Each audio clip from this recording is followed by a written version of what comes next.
It started with pounding on my garage door, a hammering that jolted me awake before the sun had even finished climbing the horizon. I glanced at the clock, 0630. Old army habits had me up early anyway, but this wasn't a wake-up I'd asked for. When I cracked the blinds, I saw her, Karen Whitmore. 5'2", steel gray hair shellacked into place, tailored suit that screamed authority, clutching a thick folder like it was a weapon. Behind her lurked two board members from the HOA, nervous but obedient. "Open this garage right now," she shouted, voice sharp enough to make dogs whimper. I opened the front door instead. "Morning, Karen.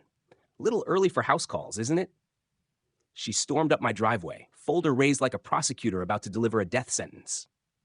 "This ends today. The illegal activity, the business you're running, the constant violations. Don't play dumb." I leaned against the doorframe, calm. 23 years in uniform taught me patience, discipline. There's no business, no hazardous materials, no loud machinery after 9. Then let us inspect it. "You have no legal right to inspect my garage." Her face flushed crimson. "I'm the HOA president. Every property falls under my jurisdiction." She flipped through her folder, quoting sections and subsections as if scripture. And then, with theatrical flair, she pulled out her phone and called 911. Loud enough for half the block to hear, she told the dispatcher I was running a suspicious operation, maybe dangerous. By the time the sirens came 20 minutes later, neighbors had gathered. Doors opened, lawn work abandoned. Karen changed into another power suit, ready for her performance. Two officers stepped out of their cars, one young and eager, the other older and neutral. They listened to her accusations. Business activity, strange smells, hazardous storage, then turned to me. "Mr. Sullivan, would you be willing to show us what's inside your garage?" I looked at the crowd, then Karen's smug smile. Slowly, I unlocked the side door and hit the switch. The garage door groaned upward, sunlight flooding in. The officers froze. A 1943 Willys MB military Jeep sat inside, original olive drab paint, unit markings from the 82nd Airborne, bullet holes punched clean through the passenger door. "Is that what I think it is?" the young officer whispered. I nodded. Normandy to Berlin. For the first time, Karen had no words. The Jeep wasn't just a relic, it was my sanctuary. Civilian life had been harder than anyone warned me. Silence where there used to be chaos. Purposeless days where missions used to drive me.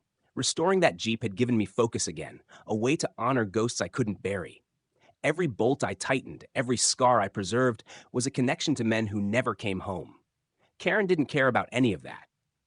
From the day she moved in, she turned our neighborhood into her kingdom, measuring grass with a ruler, writing violations for garbage cans, even citing me for hanging a motion sensor light. But the garage was her obsession. The fact she couldn't see inside drove her mad. She pressed her ear to the side door one evening. She accused me of hiding chemicals. She filed violation after violation.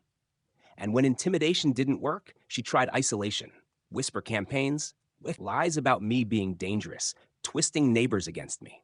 Then came the escalation, a formal citation, intimidation and harassment, a $500 fine, and a demand that I remove all military-themed items from my property, including my flag, a Marine Corps decal my son had sent me, and the Jeep itself. She even accused me of psychological warfare because the Jeep influenced the police. Soon, violation slips stacked up like a war report. Unauthorized vehicle storage, fire hazards, excessive noise from my garage door, another $800 in fines. She brought in a surveyor with measuring tools, claiming emergency authority. Neighbors whispered, eyed me with suspicion. She was turning me into a villain in my own street.